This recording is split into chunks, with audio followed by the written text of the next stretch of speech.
attractive, and well-educated watchers to a brand new thing here on our politics channel. Today we have somebody we've been trying to get on this channel for a while. Luciano's Logic from Luciano Writes.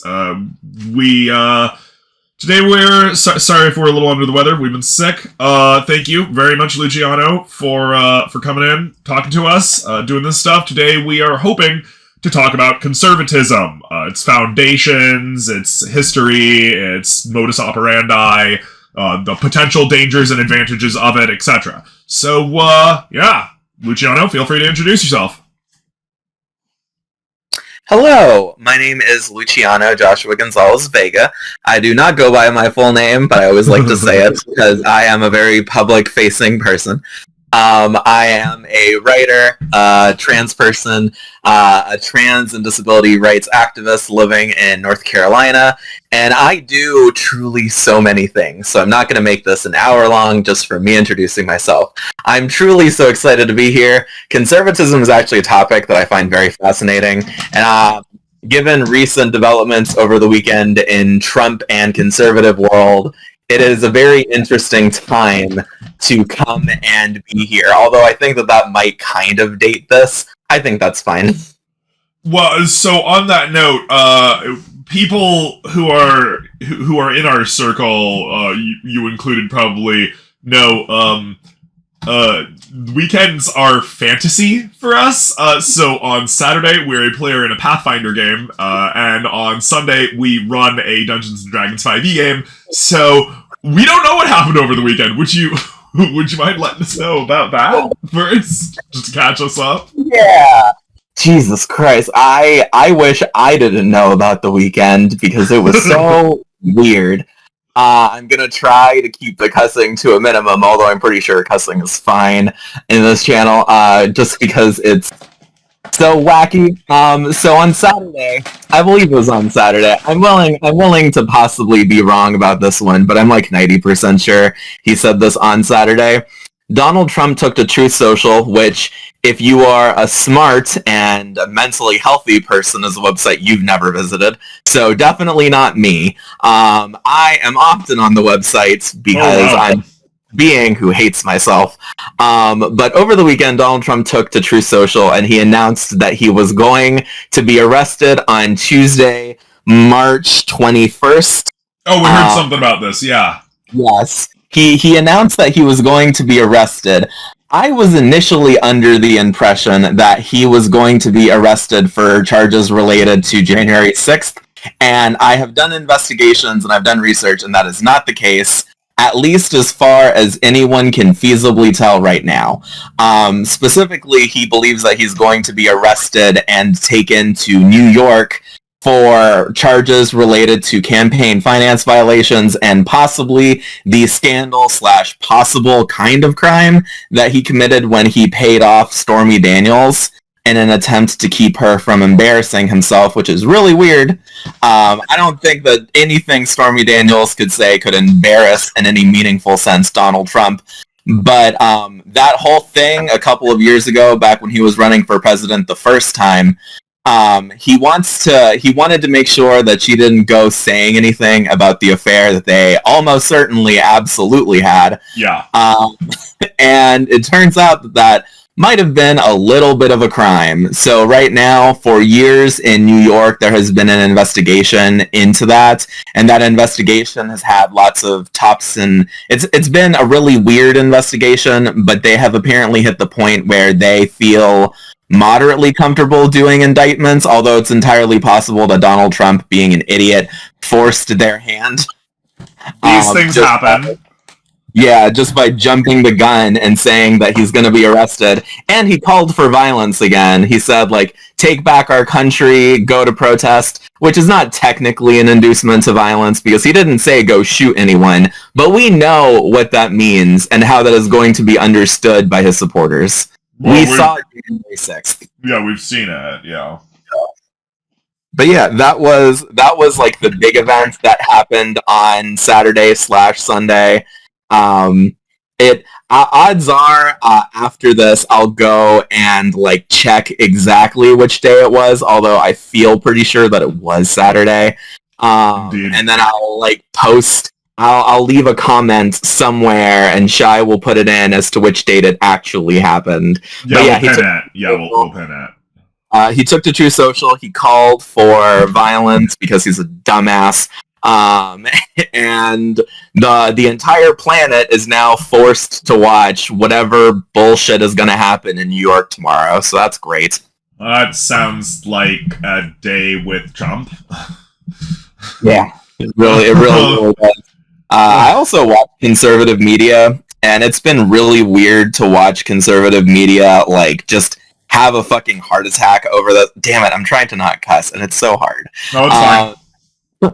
It's been really weird watching like conservative media have a heart attack over this because like Mark Levin, much to my surprise, yesterday on Sunday had a segment, his like opening segment for his weird ass show was actually like almost kind of decent. He was talking about the war in Ukraine, and it seemed like he was making the case that the United States should be more involved in it than we currently are. I don't know if he knew what he was saying, but that's definitely the way it's gonna sound to some people. Right. And then after that, he had Trump's personal attorney, and they were just saying utter nonsense about. As they always do. Yeah, they spent like I want to say it was like almost 12 minutes just talking about the case and talking about the judge, and not the judge. They were talking about Alvin Bragg, who is New York's district attorney. The DM. And they were doing all this stuff to try and basically poison the well of Trumpers, not poison the well of Trumpers, but poison Bragg's well, so that way any Trumpers who looked into this were just red-eyed with rage. It was dumb. Yeah, aggression politics. Yeah. But yeah, I'm so jealous. I pay so much attention to politics all the time that I like even smaller developments than this have been picked up and noticed by me. So the thought of not knowing that something like that happened, oh god, I would have loved to see my blood pressure in an alternate universe where I did not know that this was happening. Where you were playing Pathfinder 2e instead of learning about this. What's really funny is I had a really good weekend. I genuinely really liked my weekend. It's just that, like, in the background, all of this was happening. Right. Well, so that kind of leads into today's topic, we suppose, about conservatism, and what it is. So maybe we should talk about like where conservatism comes from as we know it in the modern day. Fun fact, that's the French Revolution. After the monarchs, they were doing some tyrannical stuff, and the French, being French, found the ability to chop their heads off, as happens during those French revolutions. And afterward, the killing of the monarchs, the officials and powerful dudes all came together and to talk about, what kind of government they would have and what government would look like henceforth. And by and large, the elite, the people who wanted to conserve the special rights and privileges of the upper class and the aristocrats and so on, sat on the right, and that's why we get the conservative right, and the people who wanted the enfranchisement of those same rights and privileges to the minorities and lower classes, who wanted to espouse ideas of mutual freedom, universal rights and privileges, and a meritocratic and progressive ideology for the nation, sat on the left of the Congress, as it were. And those who were split took up the center factions, and there we have left, right, and moderate. So that's that's a really broad strokes thing. You might know a little bit more about the specifics. You are a bit more into the political history than we are.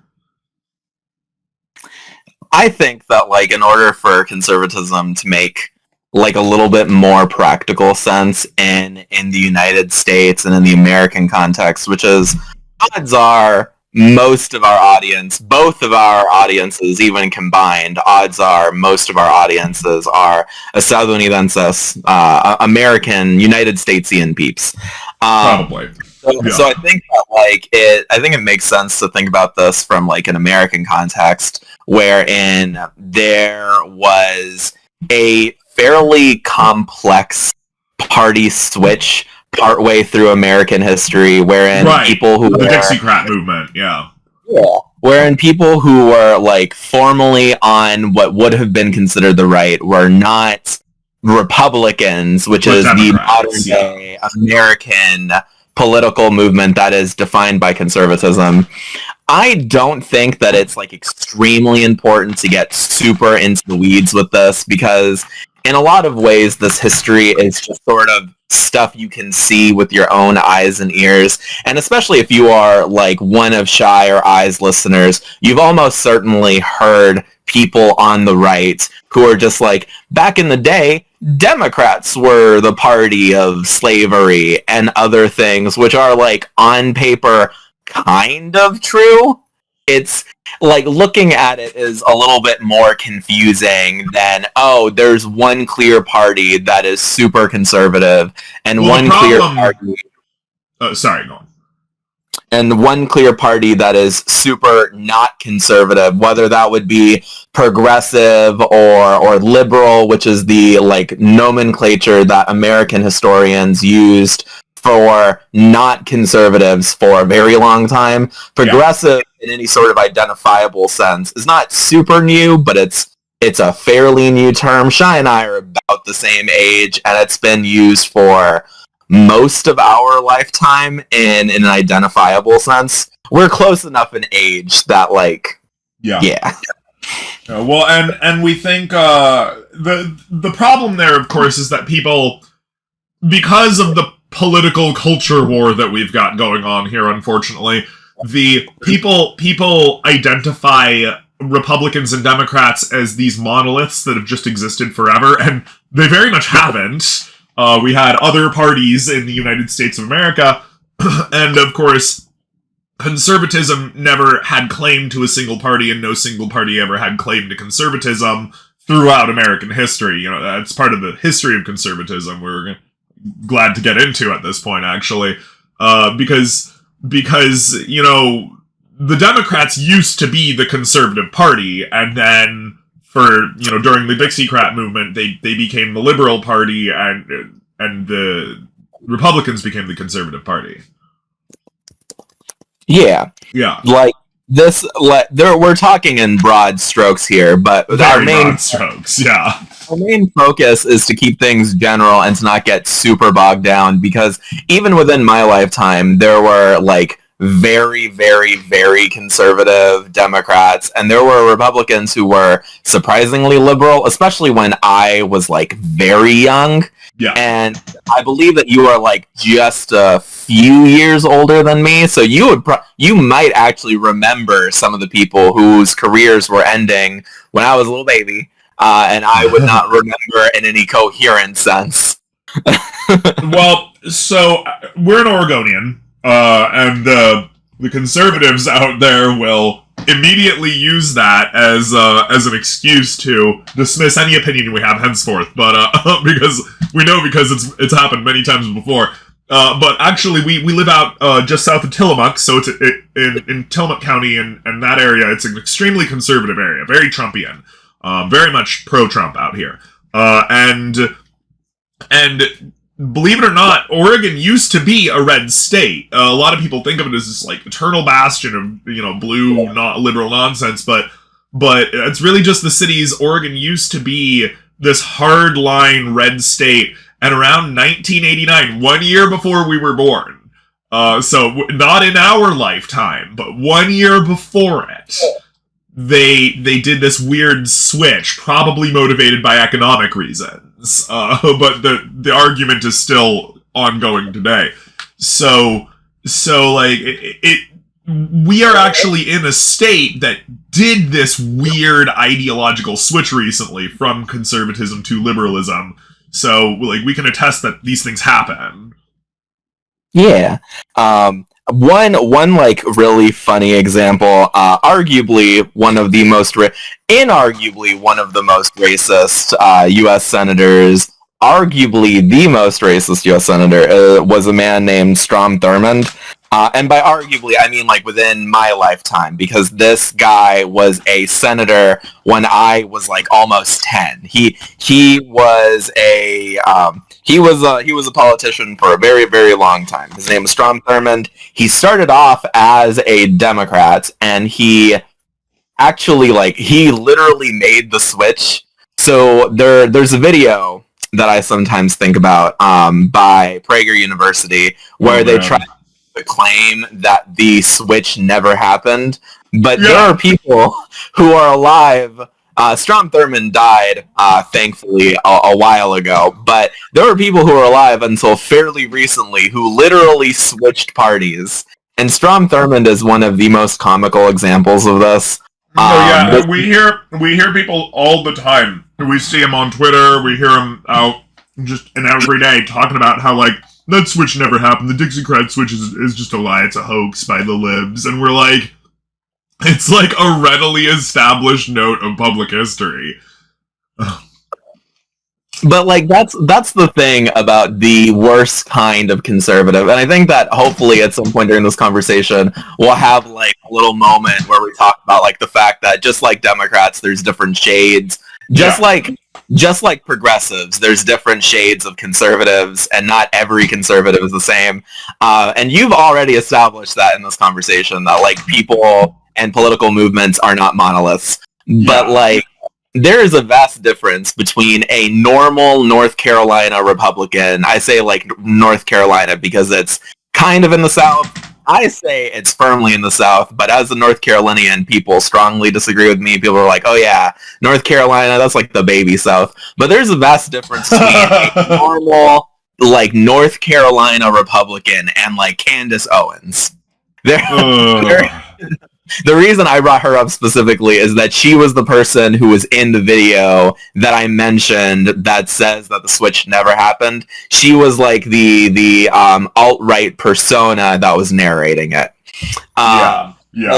Obviously, not all conservatives are the same. Not all progressives are the same. I feel like over the course of this conversation, you and I will establish that we are not the same kind of conservative, even though both of us pretty neatly fit into the conservative mold. At least that's what I would say. So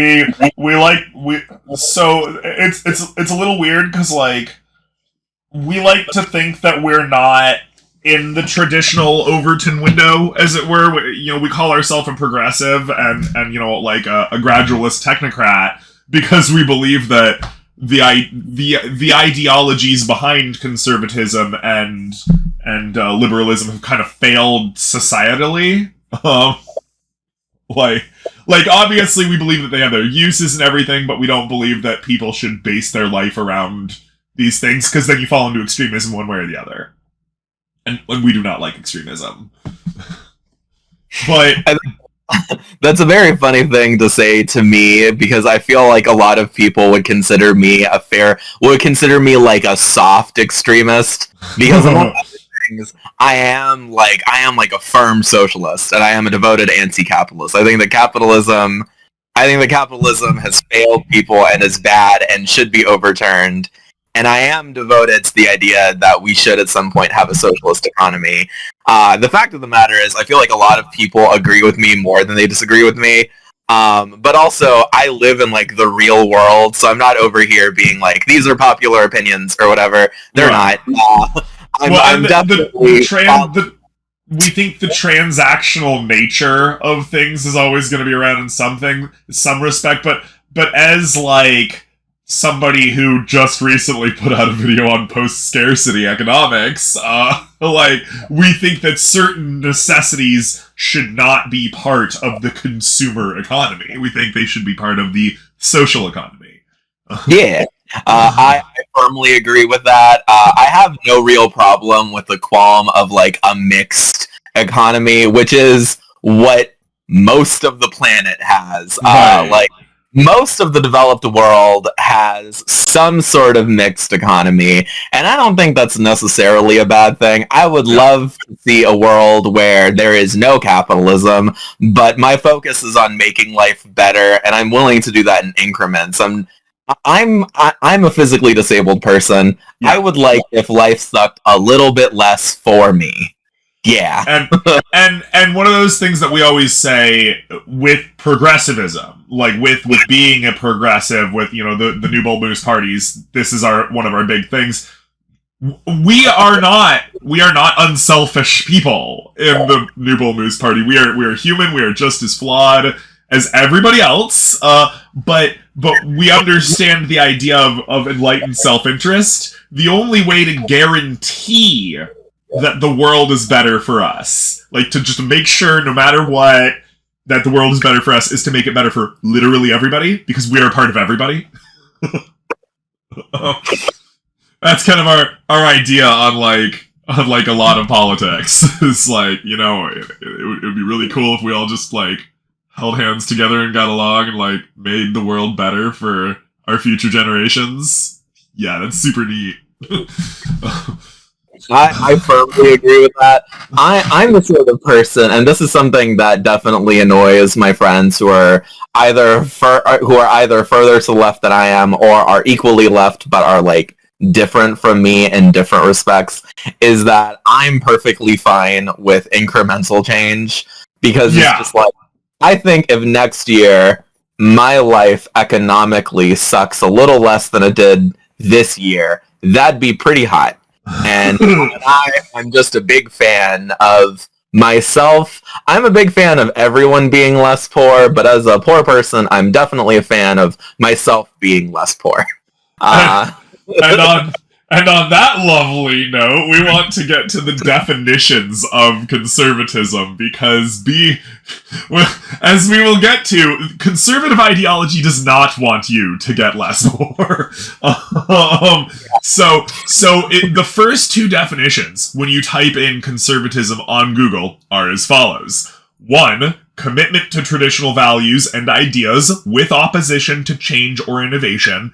And 2, the holding of political views that favor free enterprise, private ownership, and socially traditional ideas.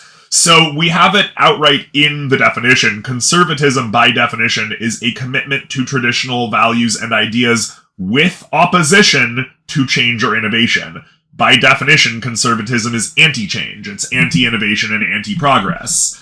You have something that will expand the rights and privileges to the lower classes so they are equal to the favored elite. You want more people to get to vote. You want to get paid a living wage. You want to stop hurting the environment for money. By definition, conservatism stands in opposition to these things. And you know, if people don't believe that, you know, go ahead. You know, the right-wing people there.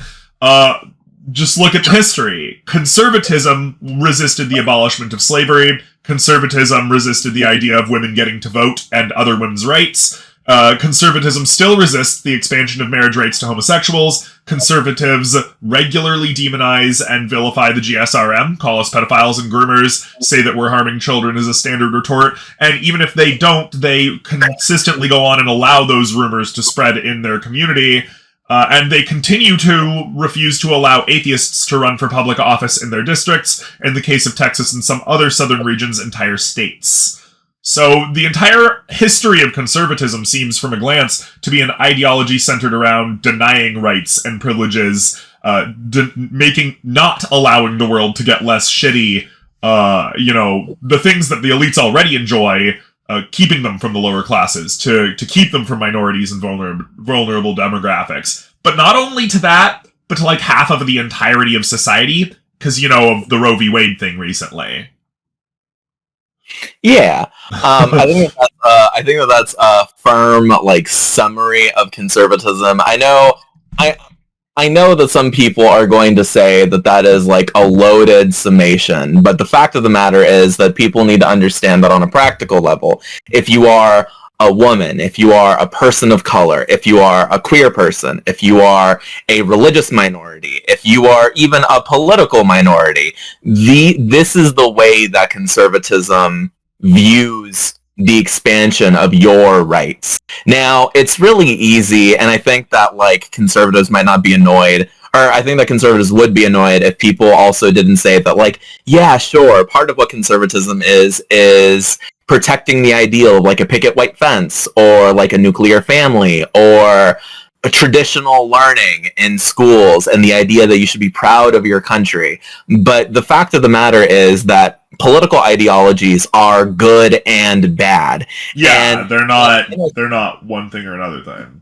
Yeah, like, and in a conversation like this, where it's two people who are not conservatives talking about the impact of conservatism on society, while it's true that, like, some level of fairness does need to be given to point out the fact that conservatism isn't Satan, people also need to understand that for a lot of people, for vast swaths of society, conservatism has effectively been Satan, because it's not been the progressives and the liberals who were trying to protect rules that impose unfair standards on minorities of various sorts, whether you are a minority because of your gender, because of your race, because of your religion, because of your sexuality, any of that sort of thing. It is not progressives and liberals, regardless of what party they belong to, that is trying to stand in your way.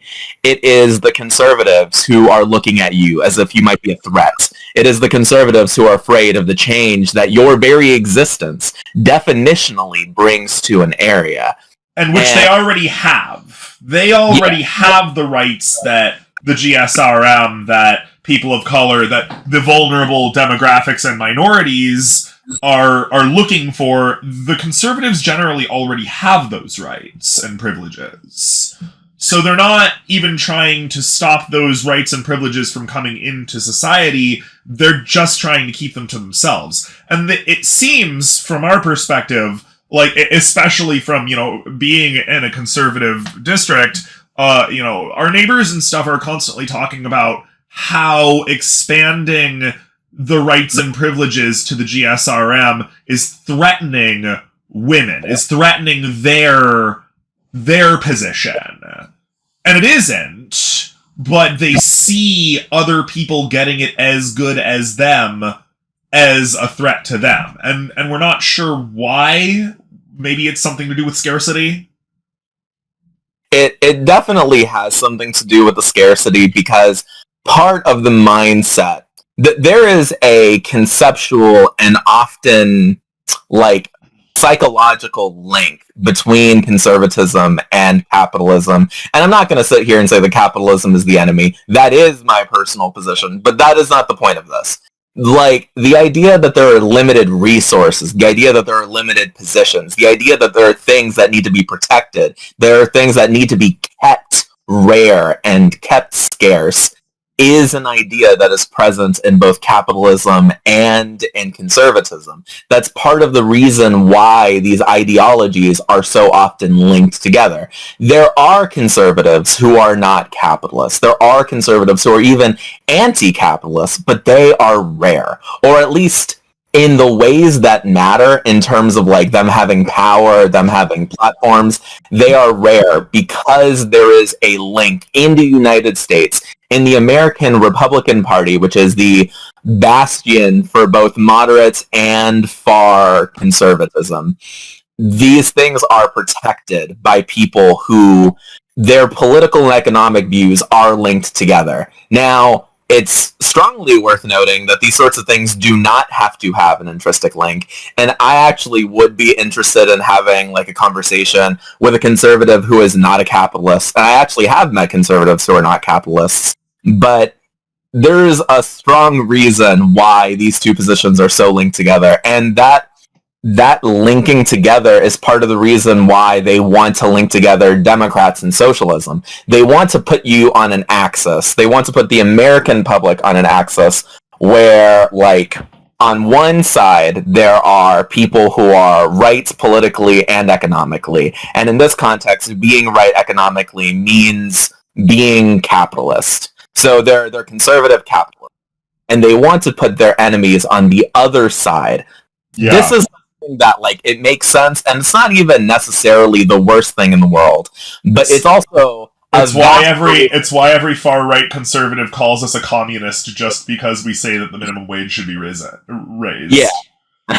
Even though we publicly hate and bash on communism on a somewhat regular basis.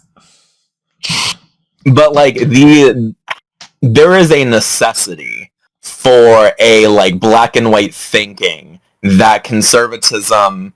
It doesn't necessarily super require it, but it makes things easier. And that is part of what conservatism wants. Conservatism wants to be an easily understood worldview that does not leave much room for nuance or specific interpretation. A simple hierarchy. Yeah, you do what you're told from the guy up top, and you do so happily for your country, and that is how you keep America great, and... Yeah, and, like, there is, and in, like, a childish way, there is an appeal to this kind of thinking, because it's easy and it's fun to turn off your brain. It's comfortable, too.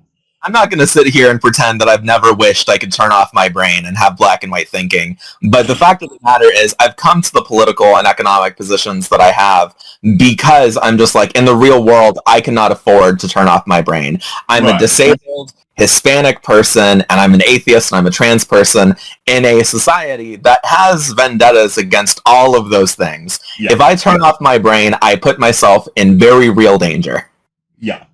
Well, and at this point, we feel like we're not going to say it's the nature of conservatism, but it's definitely the nature of the conservative parties of the West right now that they want you to turn off your brain. They rely on you not thinking critically.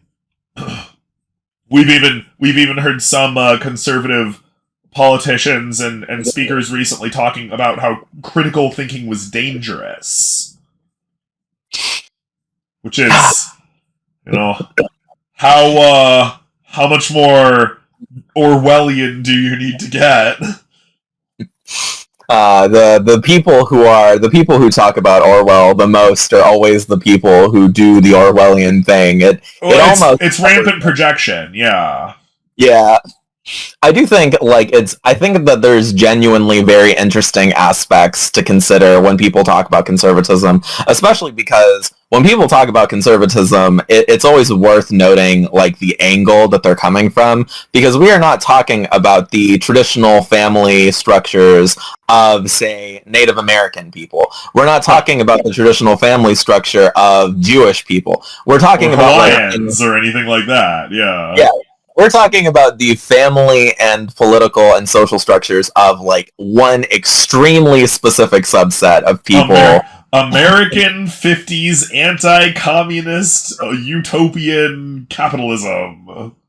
Because, historically, if you are a conservative from a wildly different culture than the United States, it is entirely possible that you will have a radically different view of conservatism. Although it is funny how often so-called conservative parties all over the world sure do seem to emulate European Christian styles of thinking, or at least what they think European Christian styles of thinking are, at least. Yeah. Because, conservatism in the United States it's like a desire to reflect a reality that never actually existed. Sure, that white picket fence in the 50s thing didn't happen. They want to go back to that, but we never had that. In actuality, the 50s were a hilariously discriminatory time, wherein even the cisgender straight white people were constantly throwing each other under the bus in fear of communism. Yeah. So, it is very funny. Whenever I hear someone say that they want to make America great again, I'm always just like, God, that is that is a horrifyingly telling comment for you to make. Because I'm an actual historian. I studied the history of the United States. I studied the history of Central and South America. I have a degree in history. So, like, in literally any sense that someone uses the term history or historian, that applies to me. And whenever people talk about, like, this vision of the past, I'm always just like, ooh, I can tell you did not do good in fucking high school. Because this weird vision of the past ignores, like, the fact that in the 50s and 60s, the civil rights movement was happening. In the 50s and 60s, the people who were picking the vegetables off of farms were, by and large, not white people. A reality which continues to this day, although still things have changed a little. But the reality is that if people want to make America great again, and they point to any vision of the past, I'm just like, if you mean make America racist again, you don't have to worry. America never stopped doing that shit. If you want to make America great again in ways that are like, if you want to experience a vision of the American past, odds are whatever vision you want to experience would have been nightmarish for you.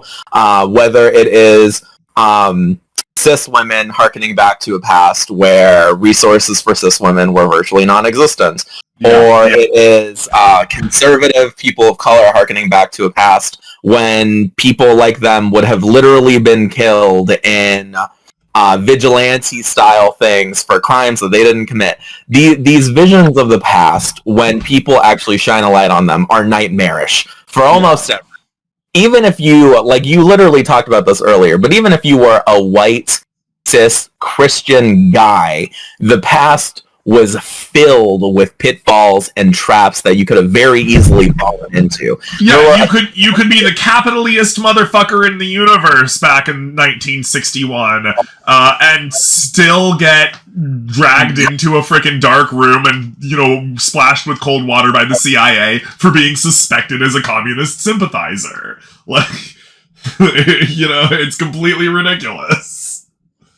I think that, like, whenever people are talking about conservatism, there are truly so many dimensions to examine. But I do think that we've talked about a really important one, which is the fact that, like, this is a past that does not exist. It is a past that might exist in, like, propaganda and shit. But, like, the reality for people during the 40s, 50s, and 60s was nightmarish on day-to-day level, especially if you are not someone at the very top of society. And frankly, even if you were at the top of society, there were 1,001 ways that you could easily fall, not necessarily to the bottom, but that you could at the very least lose that sense of invincibility that the conservatives seem to think that people in the past felt.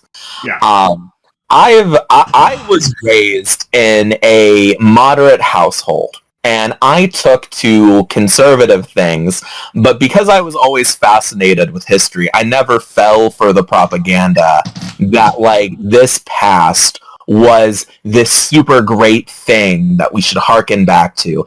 I was just a kid who thought that things like capitalism were pretty cool and that, like, the church was all right, which is very funny looking at me now, where I strongly disagree with both of those ideas. As a kid, I had the wherewithal and the sense to be like, there is an illusionary past that people are hearkening to that is just as dangerous as what I thought the socialists and the communists were saying. And some very important context for me as a little kid, I was raised in Latin America in countries where leftists and rightists were fighting.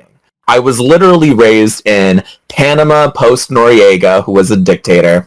I was raised in Colombia during the Colombian civil conflict, and I did not live in Bogota. I lived in the countryside where battles actually occurred. I never saw anything myself, but I interacted and I had conversations with real, regular, working-class Colombian people. I heard their insights. I was a kid, so obviously people weren't talking about, like, big political shit with me, but, like, I could hear the way that they talked about the FARC, and I could hear the way that they talked about the government loyalists. These were realities for me. I lived in Honduras immediately after the constitutional crisis, and I literally watched a right-wing dictator rise to power during the time that I lived in Honduras. These are realities that I witnessed. I got to see how people to some extent, both the right and the left distort the past and warp political ideologies and things. These are things that fascinated me. So when I talk about this, I'm not talking I'm not talking about this from the point of view of an average American who's never seen like a real civil conflict. I've been in places where people were actively fighting. Yeah. And while what we do and have done for our life is not the same. So we grew up in the hood. That's why we regularly use, colloquialisms like dog and bro and fool and stuff like that, is because we actually grew up in the ghetto. So there, we were the minority. There were only 3 white kids. Oh, sorry, no. 3 white houses, because there's 2 white kids in one of those houses, in a half a mile radius of our house. So we were just the minority there, and we grew up watching other black people and people of color and so on. We watched them, how they were overwhelmingly targeted. We saw the police system, such as they call it, in action. So we have not seen war, but we have seen civil conflict aplenty. Growing up, because we were not rich growing up. We were filthy, stinking lower middle class, and we could usually barely afford to get, mom had her own problems, and so part of that left us to not having the best of houses, and we would move around very regularly to different crappy locations, and by crappy, we don't mean culturally or anything, we mean actual property value. And so growing up, we got to actually see places being overtly neglected by those voted to represent them. And like you, we're also a historian, just of a very different part of history. Our specialty is pre-modern history, so we grew up doing medieval reenactment and living history and learning about how daily life in history is our specialty. So we grew up learning about how people did everyday stuff and lived their lives, 1,000 years ago. And one of the things we can't help but notice for people like our own stepdad, who is, a super far-right libertarian sleazeball, we can't help but notice that a lot of the conservative, leaders are just looking to be neo-feudalist lords. They're looking to be kings and dukes and absolute rulers. Yeah, that is... I don't know if that's the way I personally would have worded it, but that is exactly correct. The way that some conservatives in power talk about being in power, it is clear that not only do they view their fellow lawmakers as actual bitter enemies, it is also clear that they view themselves as what you were saying. They view themselves as a modernist version of a lord who is demanding taxes and sending the serfs out to do battle for them. It is ridiculous. It's neo-feudalism. We actually like to say a lot of libertarians, a lot of personal property value based libertarians and stuff like that are just neo-feudalists. Specifically, our stepdad is a great example. He wants the government to only exist to protect his right to his property and his enforcement of his own personal laws on that property. That's all the government exists for to him. It is. So, it is very funny to look and listen to people of different political beliefs, regardless of one's personal political beliefs, to just look and to listen to see what other people say and how their behavior, like what their behavior inadvertently reveals about the way that they view the world. Yeah. Part of the reason I have the political beliefs that I personally have is that I have seen the real lived impacts of all sorts of conflicts, whether it is just minor interpersonal ones where no violence occurs, or it is civil, protracted violence conflicts, or international conflicts. Right. I've seen to differing extents the impacts of all of these kinds of things. And the basic takeaway I've had is that politics should be rooted first and foremost in compassion. And that does not seem to be the takeaway that other people have had. Whether I'm listening to refugees from supposedly socialist states talk about like why they're conservative, or just listening to American conservatives who, like, the most dangerous place they lived in was whatever Ivy League university they went to become a lawyer. Right. Like, it is so fascinating to me, especially when it's like you and I having this conversation right now. Both of us are people who've seen and lived through, like, actual violent conflicts. We've seen and we've heard guns and we've seen the aftermath of actual violence. To hear people like Tucker Carlson, who is the worst kind of conservative, talk about like the actual impact of violence and pretend like he has any iota of what it's of sympathy or understanding of what it's like for a human being who has actually been hurt and is actually in pain.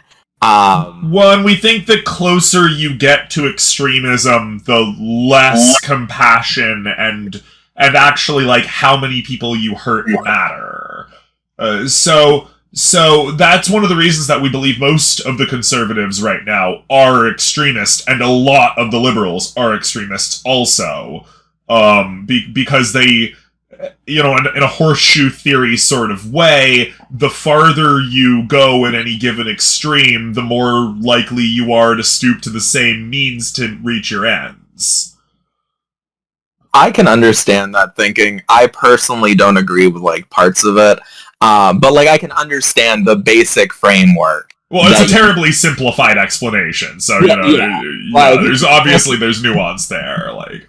But, like, I do think it's funny to hear that, because it's just, like, I think it's worth noting that, like, what an extremist is often relative, because, like, I think that there are conservatives who, if they heard this, would come to the conclusion that both of us are extremists, and that because I've said, like, I guess I'm kind of an extremist. I've talked about this in the past. I think that maybe they would be like, oh yeah, one of them is more honest than the other, but they're both extremists. And it's like, this, come on, man. Well, and therein lies at least our definition of extremism. Extremism is the mindset wherein you are willing to put other people at harm to meet your ends, wherein the means don't matter as much because your ends justify the means. Anytime that happens, that's extremism, and we think conservatism, speaking from that perspective, you know, being a self-proclaimed gradualist, technocrat, progressive, etc., we think conservatism kind of falls into the extremist ideology because they don't seem to care how many trans kids commit suicide because they're not being accepted. They don't seem to care how many homeless people die on the street. All they care about is protecting their own special privileges and keeping other people from getting their hands on those special privileges, even though, in actuality, it would not deprive the conservative of those privileges. It would just extend them to more. So, you know, that's very regressive. Consistent resistance to progress. Extremism is always bad, basically, to us in that sense as a gradualist. Do you think there's a way to temper or redirect conservative ideology to make it more useful for the common people? Sure. So, I've mentioned this before, but obviously I'm like pretty hardline in my personal stances, which I think is very funny because I feel like of a lot of the people in my circle, I'm probably one of the Like, at least if someone only listens to this interview, I feel like people will probably be like, that's a very calm person, and it's like, ooh, you do not know me in real life. Yeah, well, and that's the thing, the people who are watching this, if this is the first thing they've ever watched with us, they will think that we are very calm and very soft-spoken comparatively, and very well-humored, and then they'll go back to our last video where we're basically just screaming at the mic that this is not acceptable and that you need to hold your elected officials, responsible and stuff like that, so... When I think which one's the real philosophy? So what is it's that Oprah Winfrey gif of what is the truth? Yes.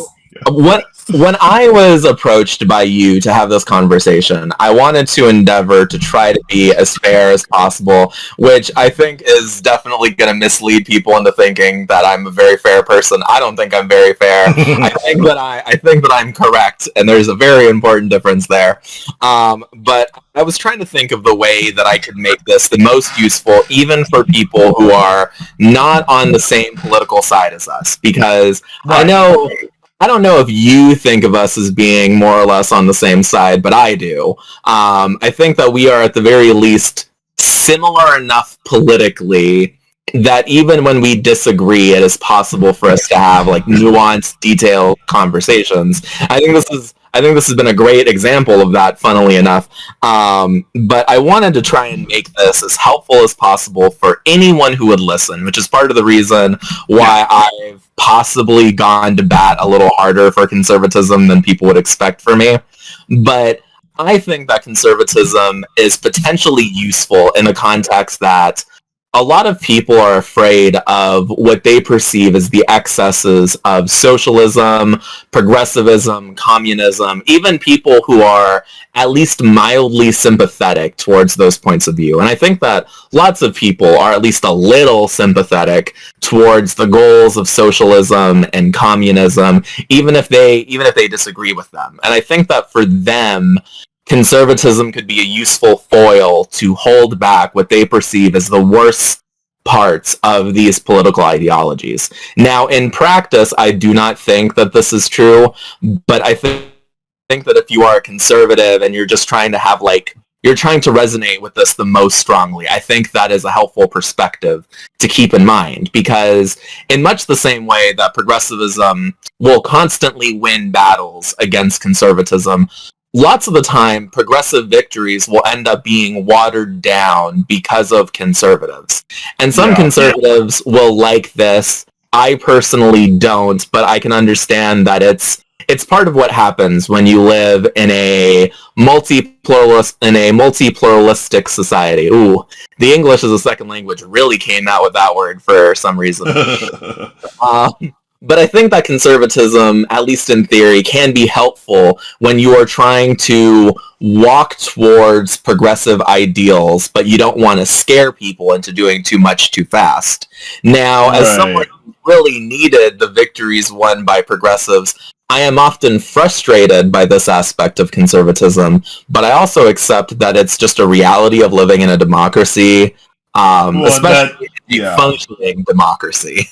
Well, and that's why our last video was very much aimed toward people a little bit more on the right, because it's oriented toward the military. It's oriented toward restoring the military's position, bringing them back home, having the Army Corps of Engineers be a name that's respected again, things like that, whilst also not having them be around so people can acknowledge the good they could do, and so like. People, we know a lot of lefties that would say that we are not immediately just wanting to defund the military, which we don't personally think is necessary. We like America being the world's Leviathan for a remarkable amount of perfectly selfish reasons, namely because we live in America, but at the same time, we don't believe that America needs to police the world. We believe that we have huge sections of the military that could save money if we didn't have to move shit around all the time for them. Yeah, my family's military. I strongly agree with that. Yeah. I feel like it's very difficult for people to tell that my family's military unless I explicitly talk about that, just because of the way that I talk about so many things.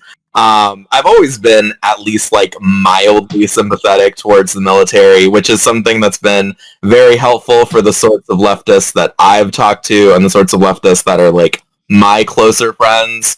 Most of whom are not actually sympathetic towards the military, but at least understand its utility, in a sense.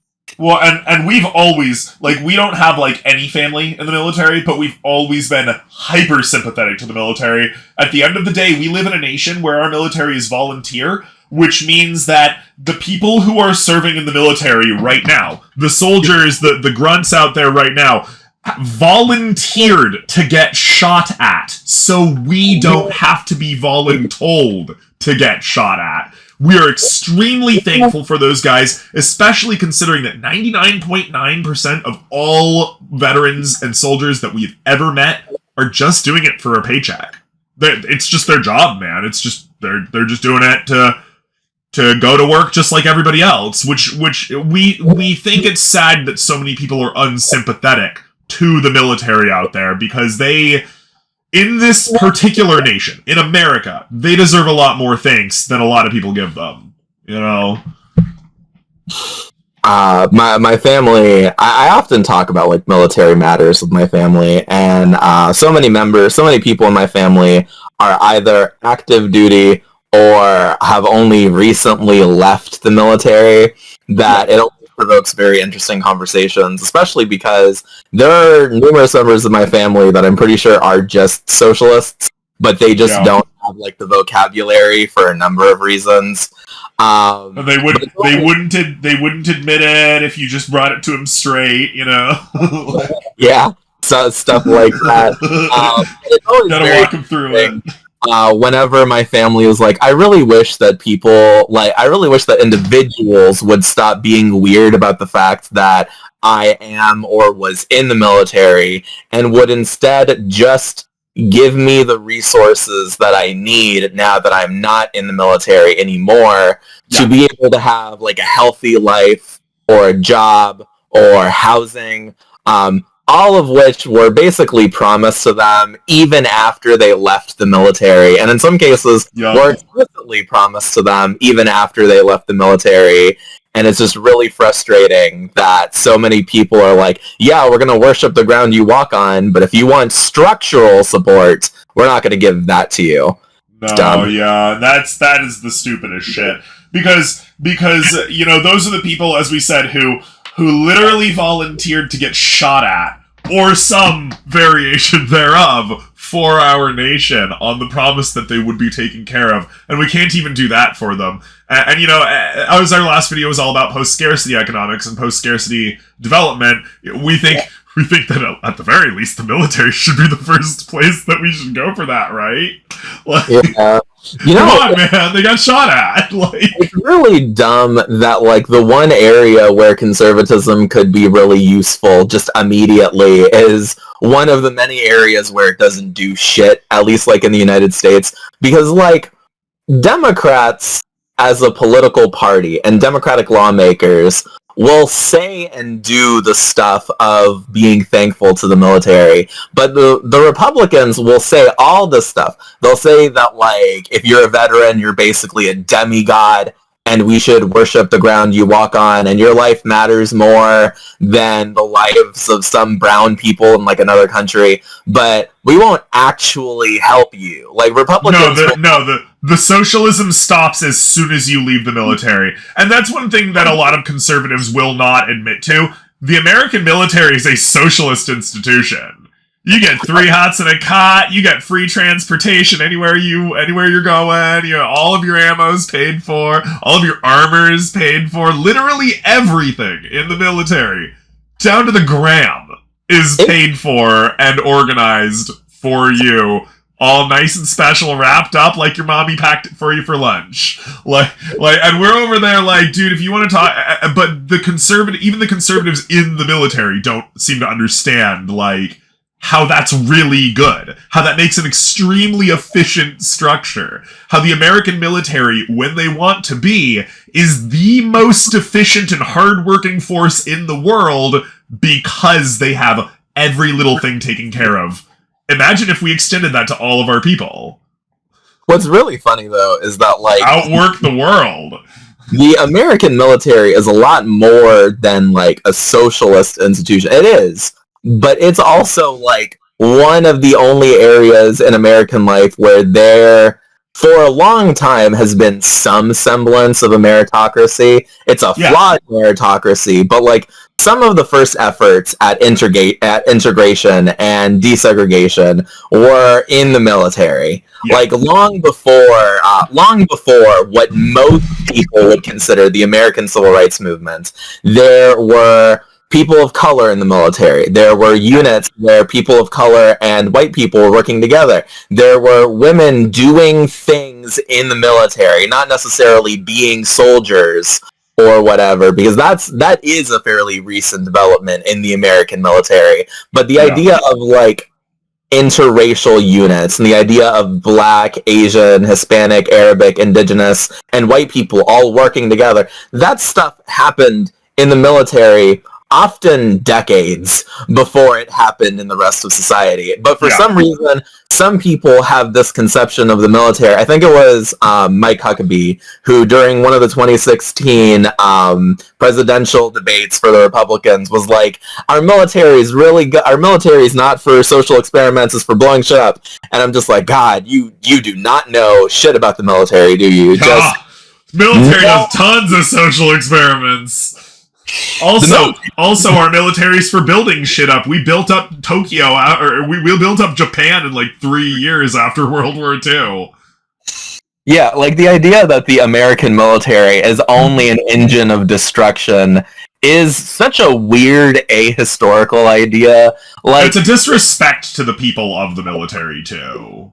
It ignores literally the beginning of American history, where there was an entire where there was an entire rebellion where the vast majority of the American armed forces, or what would become the American armed forces, holed up for a winter. They were not blowing shit up during this time. They were not fighting. I mean, they were fighting, but they weren't fighting like guns. They were fighting to survive. They didn't do that by using cannons.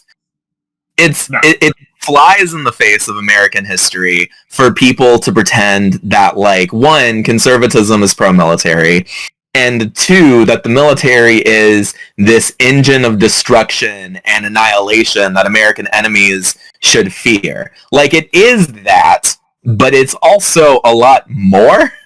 And it's as we said in our previous video for the Bull Moose Party, our military is great not only because we bring death to our enemies, but because we bring life to our own people. You know, that should be what we say. I also think that these more nuanced views of things, I think that part of the problem, and I've talked about this before, but it's the almost necessary, simple-minded analysis of history brought on by not people who are conservatives, but by conservatism itself. Conservatism is aided by black and white thinking. It's aided when things are kept simple, but when you actually look at, like, the nuance of shit, that is when progressive ideas start to flourish. That's when nuanced takes on history start to become both more necessary and also just more true. Like, they just reflect reality better than the black and white thinking of conservatism. Yeah, because history is not black and white. And that is, of course, why we are talking about this today, because, you know, it's complex. You've worked with us before in the New Bull Moose Party. We're hoping we can maybe get you back in on it sometime. And lately our big push has been post-scarcity. You know, things like food, water, electricity, shelter, education, etc. Those things should be free, not on the basis of, you know, handing out, but on the basis of having a successful society. How can conservatism help that? Like we've established already that the military is already a successful example. We've already done it. We've already done it at a smaller scale. How can conservatism help? How can we use conservatism to get what we need for everybody? I think that one of the big failings of at least what some people might identify as progressive ideology is the idea that like we should switch from things fast to fast. We should like correct stuff and then move on to the next issue. And in some cases these ideas can only be temporary fixes. Or we can actually solve a problem and then we can leave it alone. And then even if it's not because of the fact that the fix was temporary, other things there can relate. Other things there can like cause the same issue that we thought we fixed to flare back up. And I think that conservatism in a healthy society could refer to a level of almost thoughtfulness and a level of like caution that can be used productively to make sure that the things that are fixed stay fixed. But I think that would require having a healthier understanding of conservatism than the United States does. And like, again, part of the reason we focus so much on the United States is that we're both United Statesians.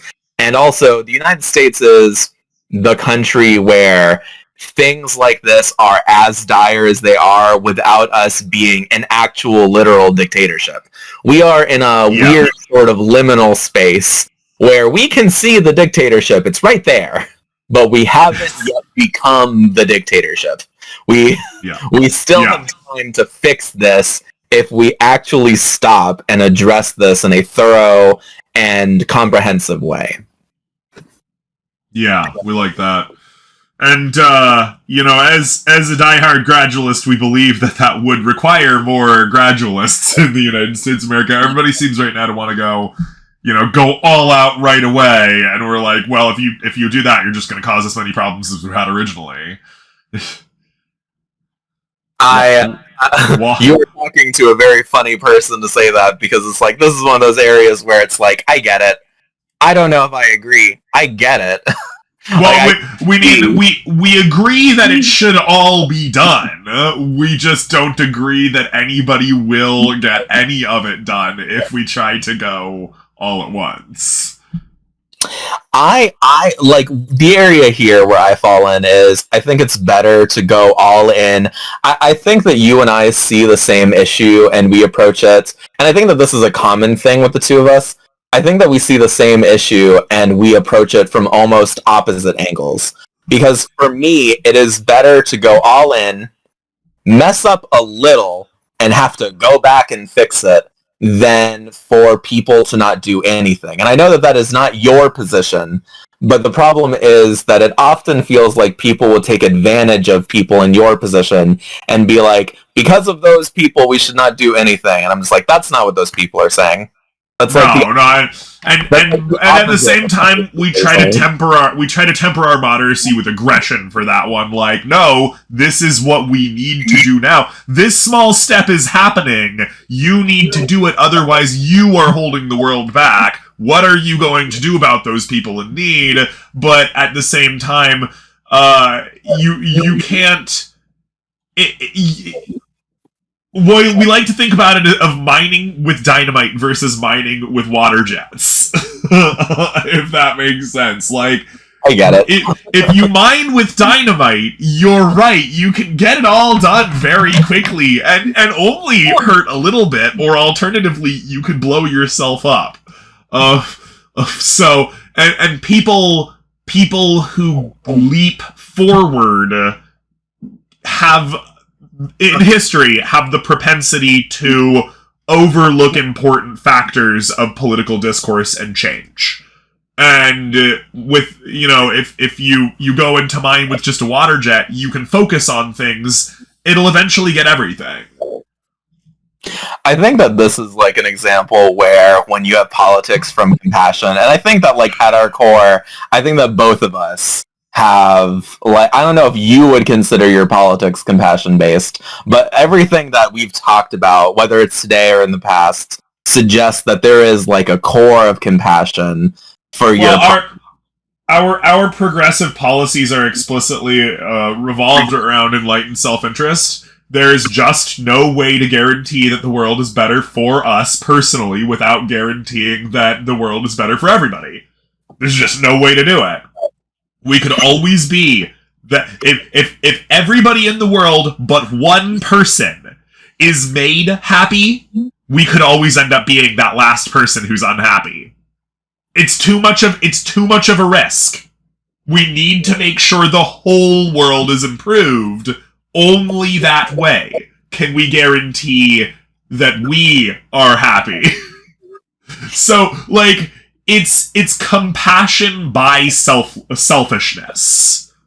I think that's fine. But, like, the whole thing with me, I often feel sympathetic for centrists, even though I will admit I regularly find centrists, both actual centrists and, like, conservatives who are just, like, ashamed of their conservatism. We're glad you make the distinction. I often find both frustrating, but I do regularly feel sympathetic for centrists, because it's just like, oh, that is rough when you're being attacked from both sides. As a leftist, I am also being attacked from both sides, just in a very different way. And as someone we have been called in the same Twitter thread by separate people a horrifying racist, fascist Nazi and a libtard communist, we're a handout, weirdo and stuff like that. No, we're in the same thread for the same statement. It's true.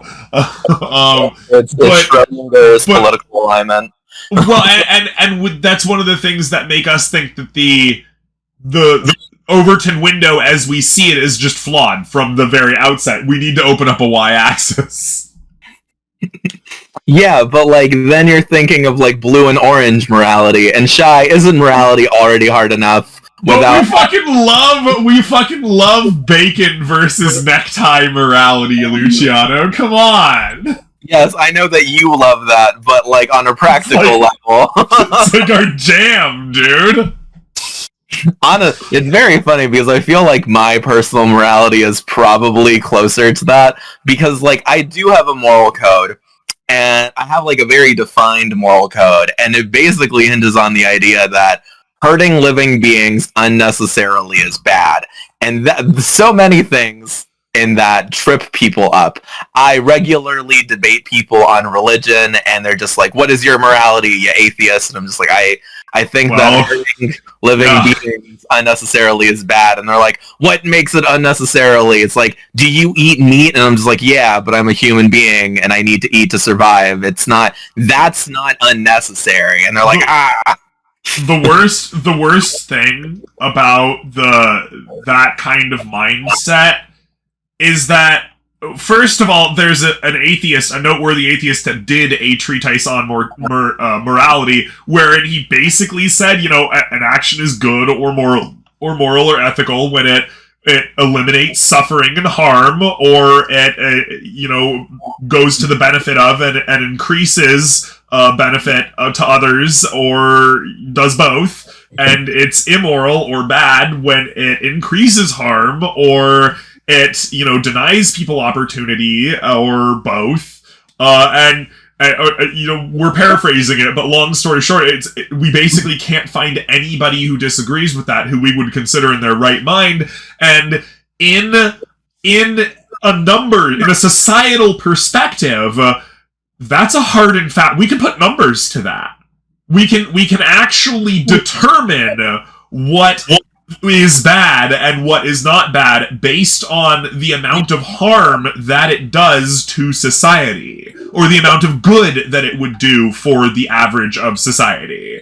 We can just put it into numbers now. That's part of the technocratic thing that we're going on here, is like, we have the technology to make our society work better, to objectively judge people's actions based on actually the damage or good that they do. And we're not saying that should be taken to any kind of extreme, but it certainly should be considered a little bit more often in, like, legal jurisdictions. I agree, but also people don't like numbers. Which we think that's a great failing of our educational system and nothing more. I think it's very funny how like there are areas in this conversation where it's like there's disagreements, but a lot of it is two people just agreeing firmly with each other. You gotta love conversations like that. We like that. We feel that's the crux of like progress in politics is by things like this. I'm trying to think of like if there's any more like cogent points that I want to make about conservatism, especially because I'm going to be honest, I don't think that conservatism is Satan, and I feel like I've made that case effectively because I think it's very easy to see me. I think it's easy to know me as a person and to think that a conversation like this would be just me lambasting conservatism because I don't like conservatism in practical ways that immediately affect me in 2023.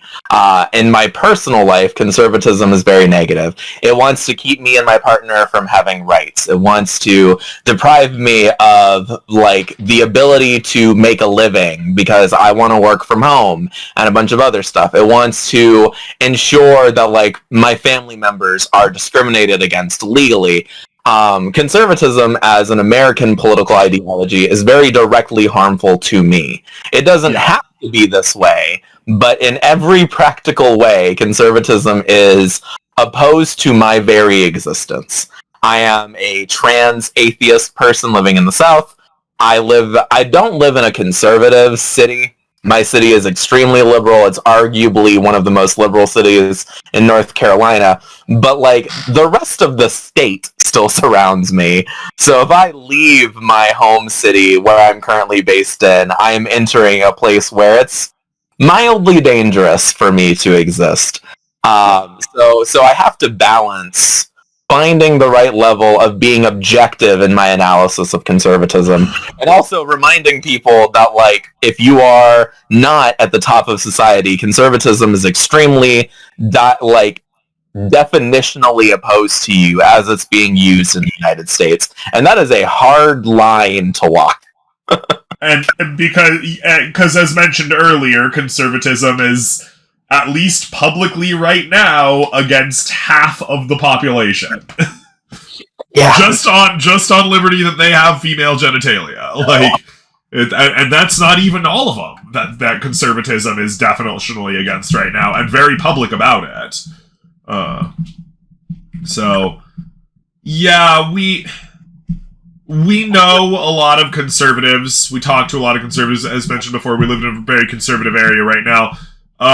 We wish that they would understand, like, the average American conservative, who we don't think is a bad person. We think that most of the bigotry comes from propaganda and ignorance.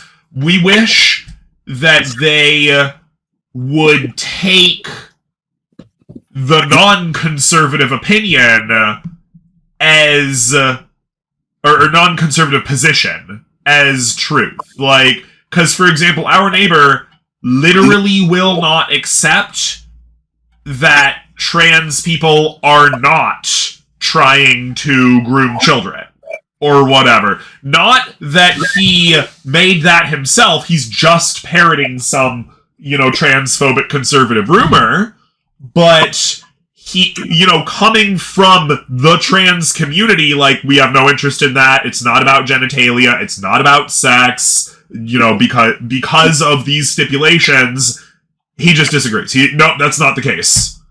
We wish conservatives would at least be open to information not from conservatives. Yeah.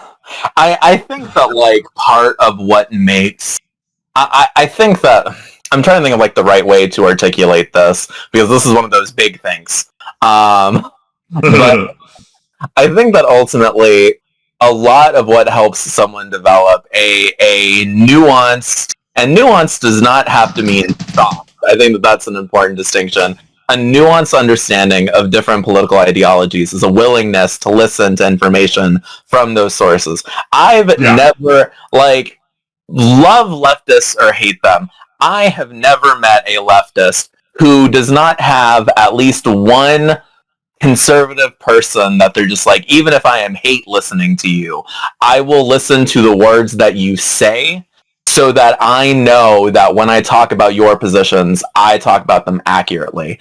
I have inflicted real life psychic damage on myself by going out of my way to listen to conservatives. And I don't just listen to conservatives. I listen to moderates. I listen to leftists. I listen to like far right, not far right. I listen to like far left extremists, like the sorts of people that I would say are violent extremists on the left, because I don't deny that they exist. I just think it's weird to equivocate them with like the actual fascists and the actual far right terrorists, some of whom have actual power in the United States. Can we talk about conservatism and the rise of fascism real quick? Because we literally have people like Matt Walsh shaping politics in the United States of America with his, statements and positions, and, getting up and rubbing elbows with, big time, like, celebrities and politicians, and he straight up has on his Twitter profile that he is a theocratic fascist. What's up with that? You're a little bit more in the modern history, so what's going on with this rise of fascism shit and conservatism? We almost forgot to bring that up. So, I guess this is where things are going to start to get really spicy, because up until now, I've done my best to talk about conservatism in a way that is neutral and honest, and now I can just get rid of the neutrality, because neutrality is often diametrically opposed to honesty. So it is easy for fascism to proliferate in conservative spaces. There is a number of reasons for this, and I'm not going to sit here and pretend that it's impossible for violent extremism to also proliferate in the left, because it isn't. I've seen actual violent leftists arise, but there is a difference between the two. Conservatism is, at its core, a ideology that often positions itself as a protector of something. It often positions itself as it is in defense of things. And when you are positioning yourself as in defense of something, it is easy to get people to fight for that thing. And people who, in my experience, if you are a firm enough conservative, it is easy to fall into the pitfalls of the idea that there is a violent conflict that is occurring between political ideologies.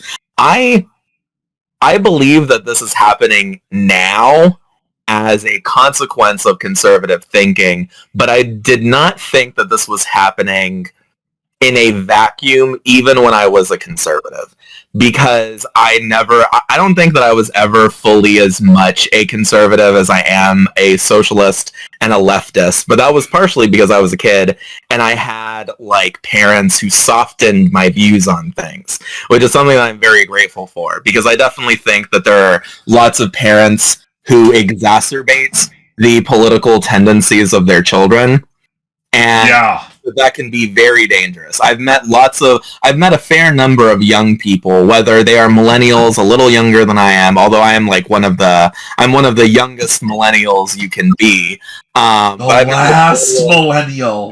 I've met millennials a little younger than me, and I've met plenty of Gen Zers who are definitely shaped by the fact that they were raised in conservative spaces without moderating influences. And because of that, as the culture war idea became more popular and became a bigger part of the American right-wing electoral strategy, it has been easier for violent tendencies and for violent statements to become uncontroversial in right-wing spaces. And that in and of itself makes it easy for someone to fall into the trappings of fascism. And there's a lot of complex socio-psychological things that interplay here. But basically, if you think that like, oh, trans people are grooming the kids, then like if you sincerely believe this, then it makes sense for you to want to be like, I should be willing to do everything I can to protect children. And that is part, like, in this thinking, it makes sense for them to want to do violence. This reminds me of a thing that I'll often talk about in atheistic spaces. When atheists who know my experience with evangelicals and stuff will ask me my thoughts on evangelicalism, we have to understand that from this worldview, they are doing nice things. They are doing the right thing. They are the heroes in their own stories, yeah. Yeah, and I think that a lot of the time it's easy to forget that they believe that the people who are opposed to them are evil, and in doing so, they inadvertently become evil enough that it becomes morally necessary to fight against them.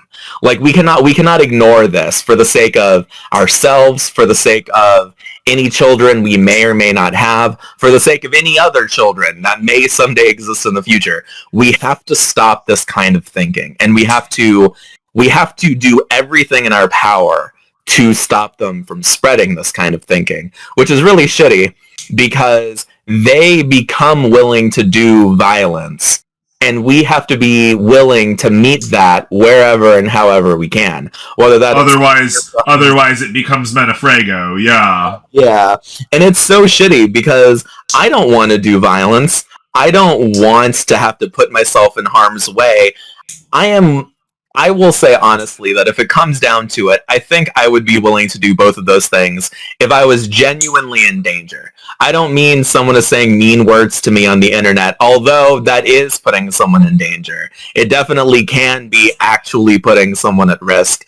But like, if someone is like, hey, I'm going to go and shoot up a school because the school is a hotbed for grooming, I would be willing to, at least on my best day, I think I would be willing to genuinely go over there and put myself in harm's way if I actually believed that would stop a violent act from occurring that puts other people in danger. I don't know for sure that I would do that, but that is a morally necessary act. And the only reason this is morally necessary is that people on the right are so afraid of losing power that they will knowingly lie. Yeah, like we're reminded of the trans otherkin litter box myth. Jesus. It was so our neighbor, we actually brought it up and had to like repeatedly debunk that myth. Like, no trans people are looking to get litter boxes in fucking schools for a variety of reasons, not least of which is it would violate like all of the health concerns. But more importantly, that it's because it's just a fallacious rumor caused to make the left, make the transgender community seem ridiculous. So, like, and he eventually came around to that, but none of the other conspiracies. All of those ones are real. and we're like, what are you talking about? Like, why can't you see that if they were going to lie so ridiculously about that they would lie, that, you know, the far-right conservatives of today would lie about other things? I think it's a good thing that there is a bar for this human, that, like, it takes a while, but it's definitely a good thing that this person is like, alright, this is too ridiculous. When confronted with a truly absurd amount of evidence, this human being does have a point where it's like, alright, I was wrong, my B. Yeah, and that's one of the reasons that we say... And that's one of the reasons that we say, like most of the people under the MAGA, Trump, GOP, political cult sphere are not true believers. They're uneducated, and they've been taken in, as it were, by people who are more educated or more manipulative or what have you. And that's, you know, people like Jordan Peterson, for example, explicitly take in less educated individuals ideologically by spinning meaningless word salad that to the uneducated sounds profound. Yeah, and the thing that's, like, weird about this is that, like, conservative influencers, I also think that, like, one of the reasons why conservatism is so dangerous is that conservatism in the United States has a powerful media apparatus that is skilled at lifting people out of nowhere and putting them into positions of prominence. Yeah, we really wish that our community would lift us out of nowhere into a position of prominence. That'd be great. We wonder how the conservatives are doing it. Well, like, I know that, like, you're saying this, like, facetiously, but, like, there are resources. Are we, though? Are we saying it facetiously? Partially facetiously. Although you do have a point, it would be good to see you rise to a position of prominence. Would be great, yeah. It'd be nice, super neat. Believe me, I feel the same way, and it's often frustrating. But like, there are resources in place, and there is a desire for conservatives. I think that part of the problem is that leftists, not just leftists, but leftists and liberals do not care quite as much about this media thing as right-wingers do. But there is a powerful media apparatus, a sort of like blogosphere, that makes it very easy for right-wingers to identify people of interest, whether it's because someone is a person of color, someone's a woman, someone's a white person with particularly extreme and odious opinions.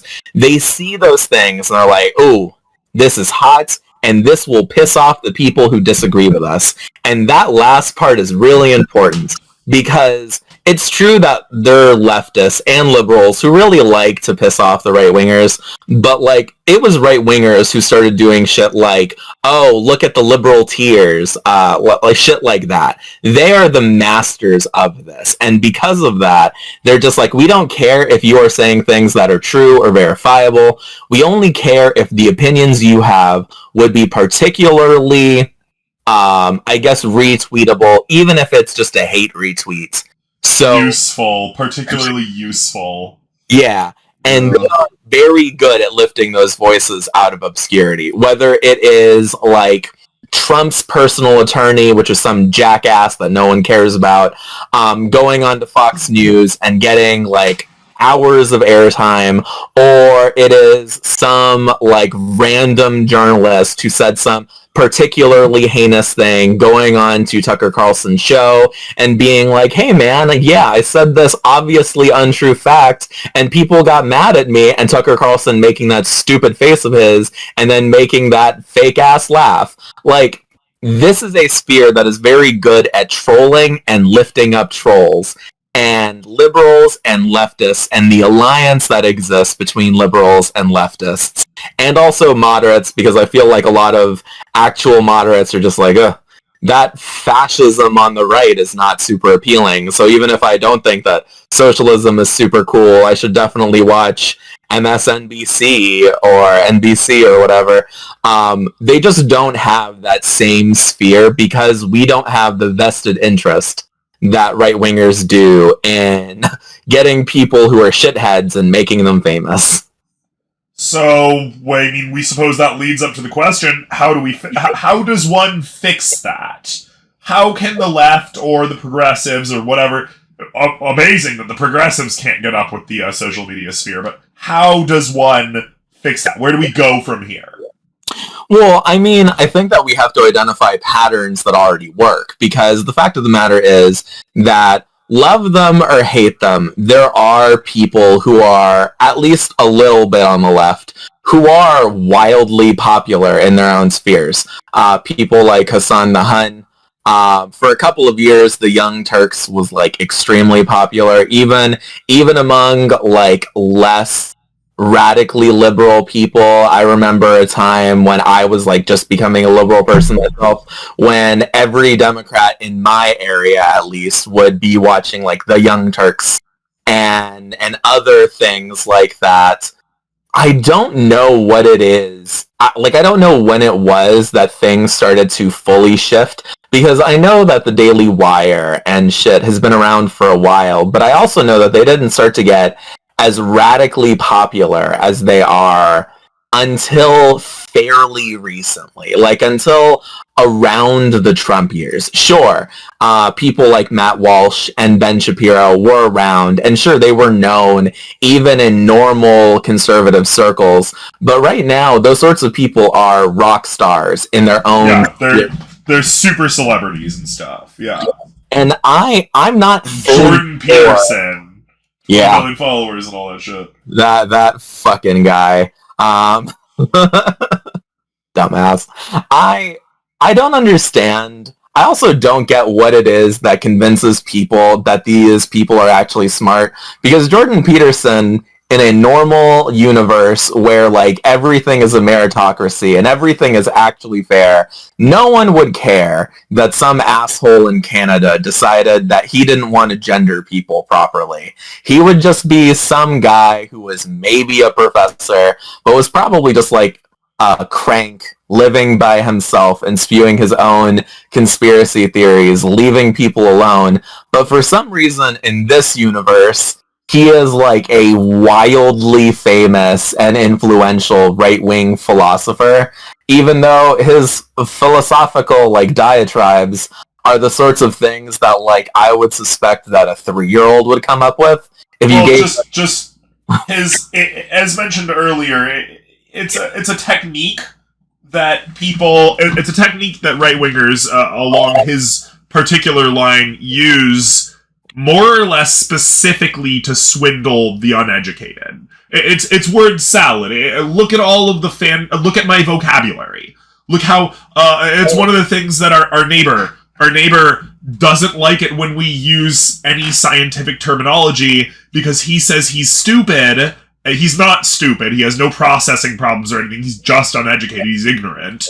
But he tells us to dumb our vocabulary down so that he can understand us better, because that's the kind of trigger that Jordan Peterson goes off of.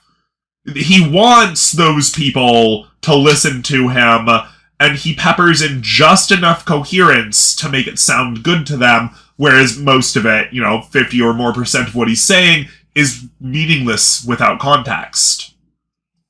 I really like thinking about stuff like this because like it is very useful framing for when you are actually analyzing the political ideas of Jordan Peterson, Matt Walsh, and Ben Shapiro. And to be fair, these people do not have, like, in actuality, when you actually look at the specifics of their political ideologies, they do not appear to have similar political leanings. They have, like, similar political leanings in the macro sense, but when you actually get down to it and you analyze the sort of shit that they've said, it is very different. Well, they stick together because conservatism values loyalty and group coherence and authority.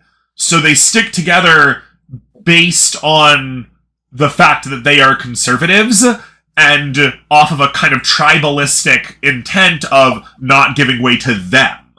The them over across the border from us.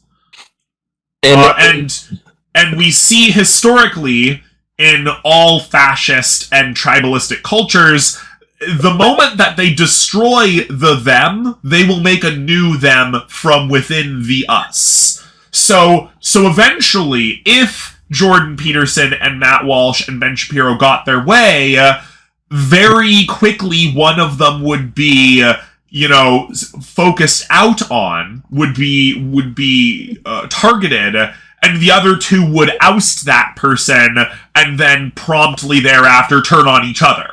That's just the nature of fascism and that kind of far-right conservative extremism. It's an ever-contracting circle of reciprocity. I think with like specific conservatives like them, it's important to understand the intellectual rigor of their arguments. And part of the reason I say this is that a clip went viral a couple of days ago of Ben Shapiro really revealing just how smart of a person he is on like a human level, where he said that like feeding, he was complaining about the push for free school lunches. Yeah, we saw that clip, yeah. He said that feeding students would not go a long way towards solving hunger and would also be fairly inexpensive. And it's like, first of all, what do you mean that feeding hungry people would not go a long way towards solving hunger? And also, if sounds like it would fix it entirely, yeah. Imagine. Like, and one of the most annoying parts of this argument was also that he said that it wasn't expensive, which is true. That is a rare That's a rare Ben Shapiro W. He is in fact correct that it's not expensive. What we actually hated the most about that line is that he specifically said nobody in America is dying from starvation. And we were on the street for 8 years. That's a fucking lie. That is insulting to the poor. It is literally the denial of poverty in America. Like, fuck you, Ben Shapiro. Part of the reason why he said that is, I don't think that anyone ever actually understands the full context of these remarks and how insidious they are. Because, like, the reason he says that people don't die of starvation in America is that the United States does not track starvation deaths. And I'm sure that some asshole is going to correct me on this, and I'm going to say this because I want to be corrected. But, like, when you look at causes of death, starvation is not listed as one of them in any list that I've seen. I've seen malnutrition, which is often like where starvation numbers would be put in, but this leads conservatives to think that people are not dying of starvation in the United States, which is not true. Well, we'll tell you, at least the homeless people that are found dead are only ever marked as one of two things: natural causes or some kind of violence. Yeah, but like if you're bloody when the police find you, you died of violence. If you're not bloody when the police find you, if you're in your tent or whatever, you died of exposure or natural causes, and that is it. But, like, this is one of the issues with the way that America tracks shit. Because the idea that no one is dying of starvation in the United States is laughably stupid. Any adult who thinks about this, especially post-pandemic, and I say post-pandemic as if the pandemic ever ended, America is just living in a perpetual pandemic now. We've fully embraced the horsemen of pestilence, and we've just sort of acclimated to the idea that we're going to be in a pandemic for the rest of our possibly very short history. It's very annoying. We've acclimated to the idea that we live in that the pandemic is either over or we should just get used to this. So for some reason, lots of people have used that as framing it as we are over the pandemic. I'm saying post-pandemic because that is the political reality of the world that we live in right now. Yeah, it's the news cycle ideology. But people were reported as, like, dying of malnutrition, which is often a coded way of saying they died of starvation.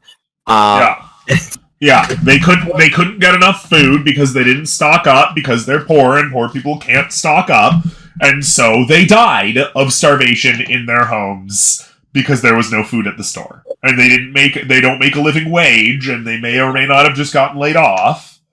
Like, the idea that nobody died of starvation during COVID is more ridiculous than most ideas of people not dying of starvation during other points in history.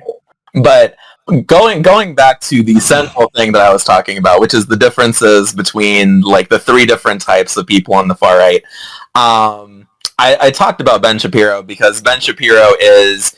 In a lot of ways, Ben Shapiro is the most moderate of these three idiots. It's not actually that... He's also nearly short, quippy, and wrong.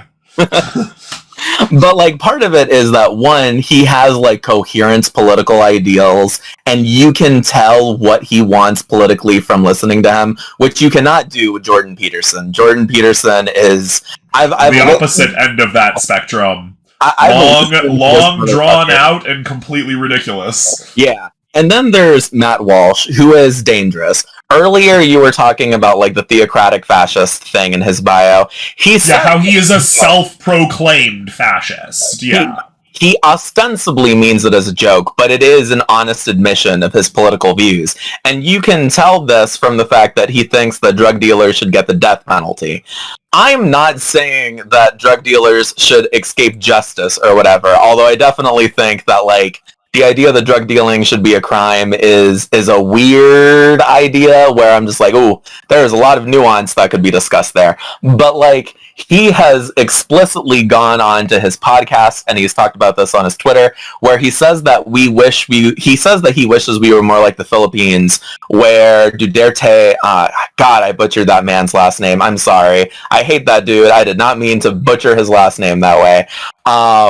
He said that we should be more like that, and this is something that Donald Trump has also said, where we should put drug dealers to death, and we should like murder drug traffickers.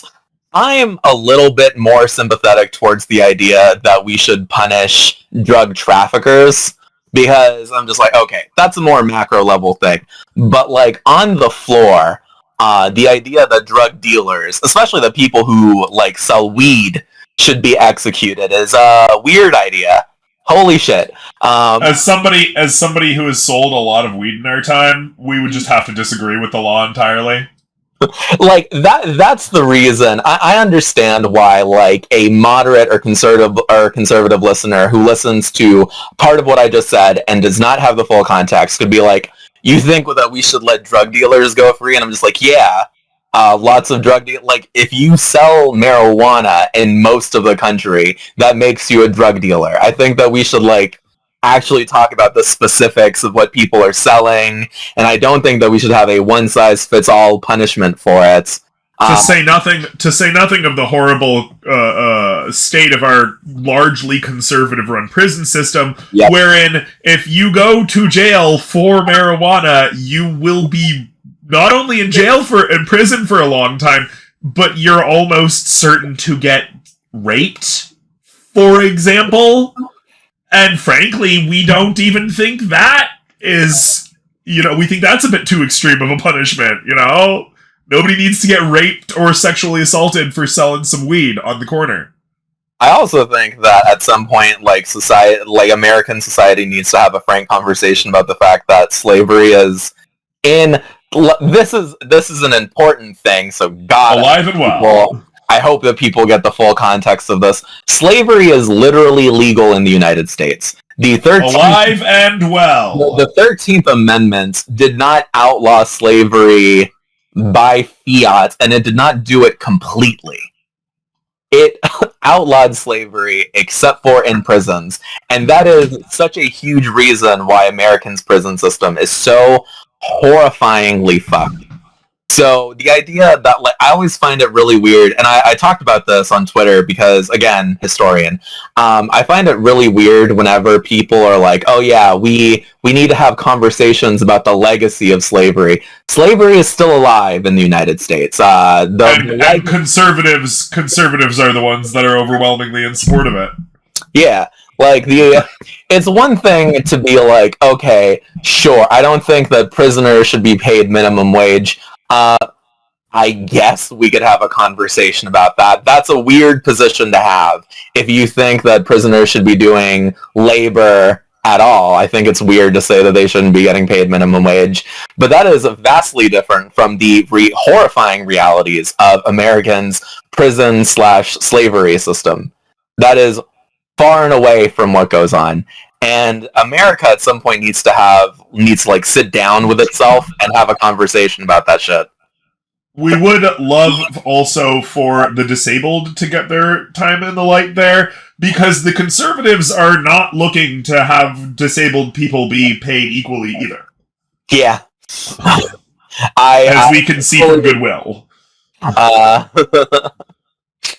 also think that, like, America needs to have a sort of come to Jesus moment, for lack of a better word, on the rights of disabled people, because America, like, people have told me I should go on disability, and I've thought about it. At times, I've even fucking tried it, but it requires, among other things, a mountain load of paperwork, and I do not have insurance, and it requires, at least where I live, you to go to a doctor, and I'm just like, how the fuck am I supposed to go to a doctor if I don't have insurance?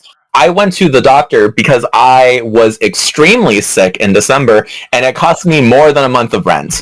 I am literally still paying it off. And the doctors did not do anything complex. They took my blood, they explained how I was sick, and they were just like, hey, this is the medicine that you should take. Here's a prescription. And I was in and out of the doctor in less than 3 hours. So, fun fact, we're actually on disability. We get SSI every month for mental disability. Might not believe it. Obviously, we're trying to get off eventually. It's difficult in today's economy to get yourself propped up again, but that's part of what the farming's for.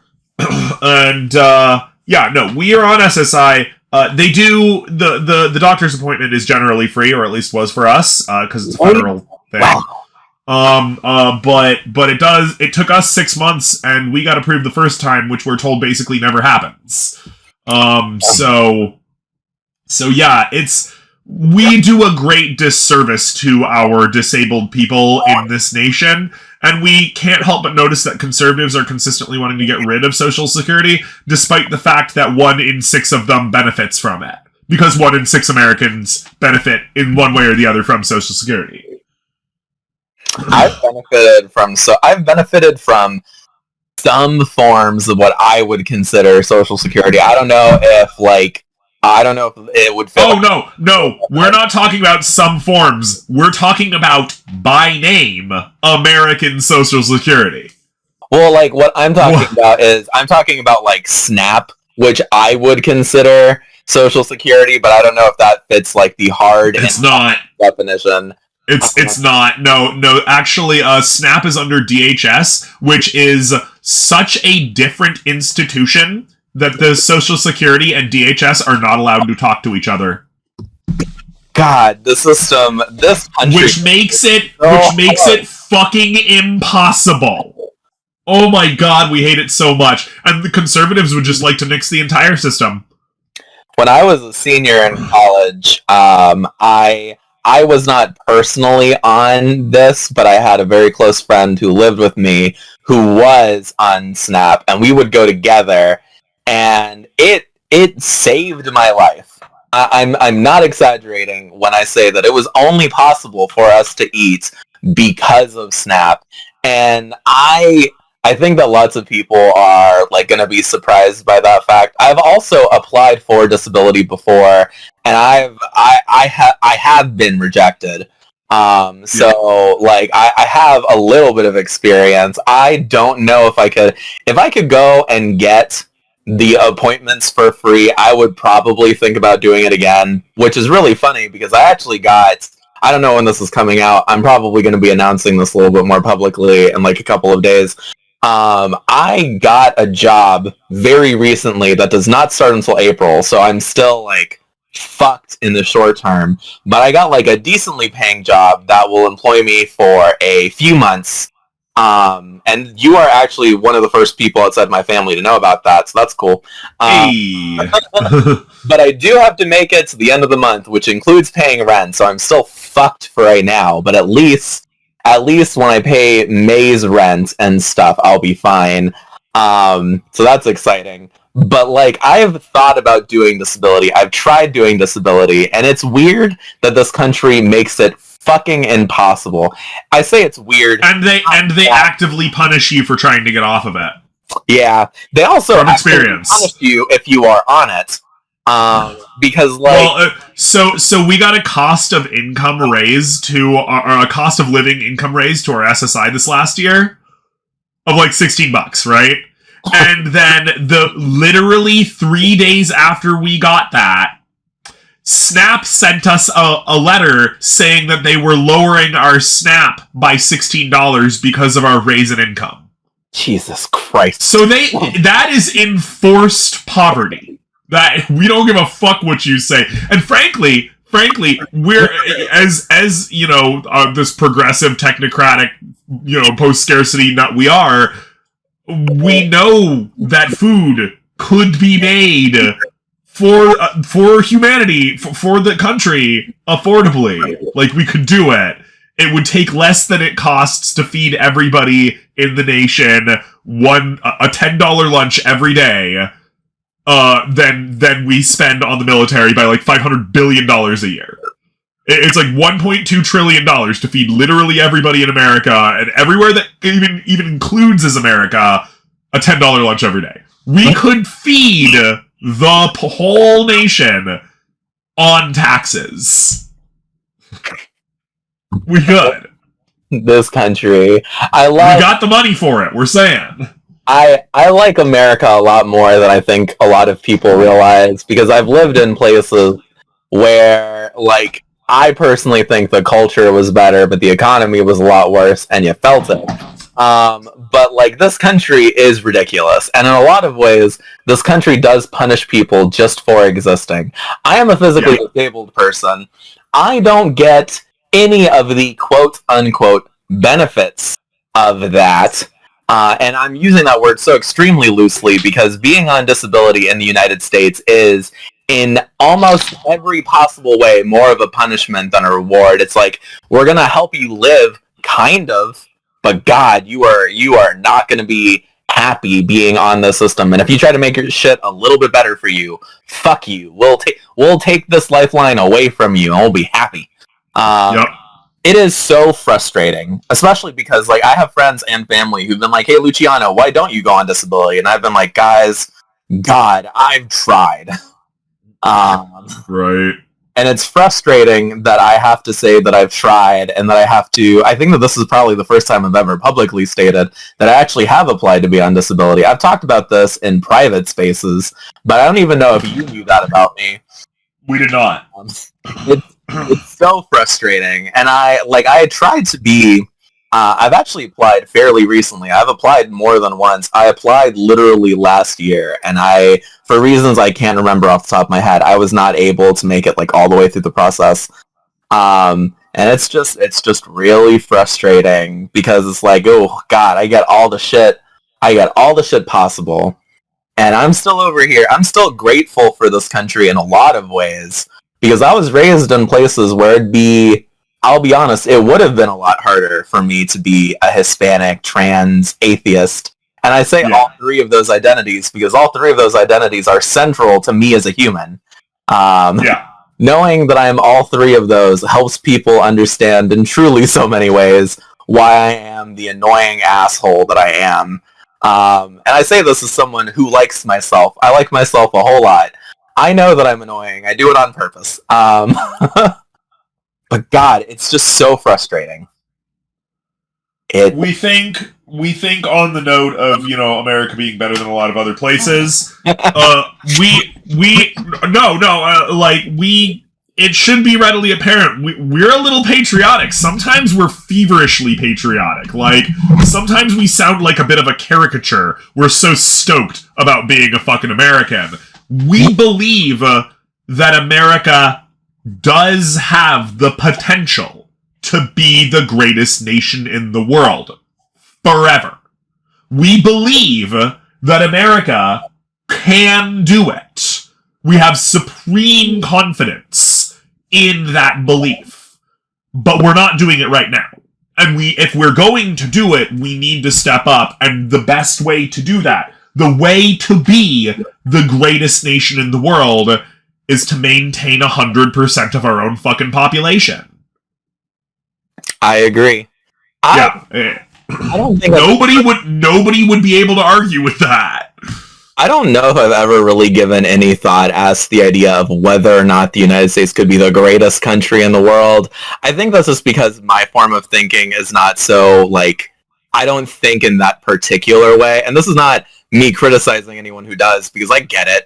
Like, I think that kind of thinking can be fun. I just don't think that my mind works that way. We're not even talking about, like, an ideological or ethical thing. We're talking fiscally.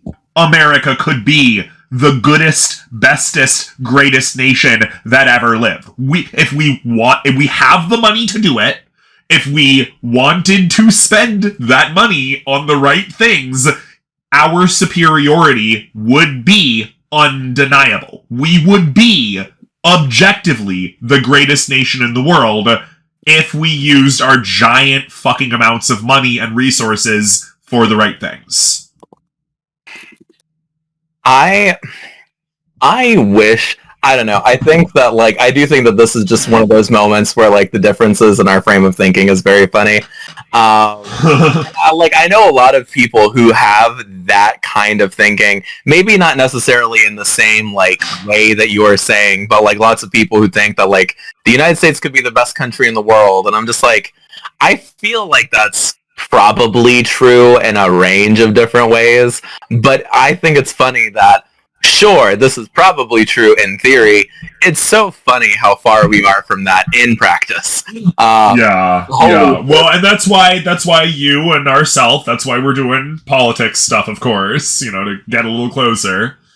Yeah, I think it's funny that politics is actually bringing friendships closer together. I think I've got this too. I have this, like, apparently wacky idea that politics can actually be pretty cool, and the politics can unironically be a source of positivity and joy.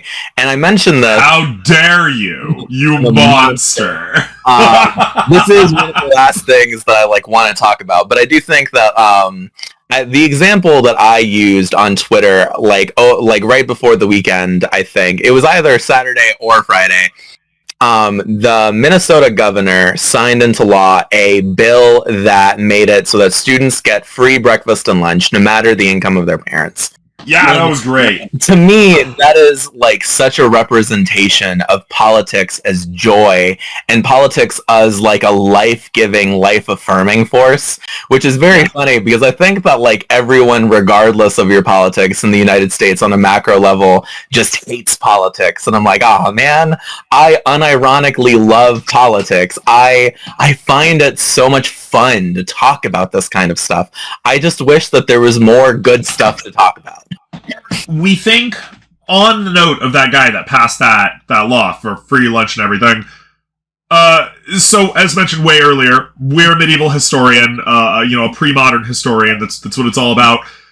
We think it's funny that so many people on the conservative side right now lack the historical perspective of what legacy actions end up leaving. Because when we talk about the great kings of the past, the great emperors and the great lords of the past, we don't necessarily talk about them being known for their great conquests or their tactics.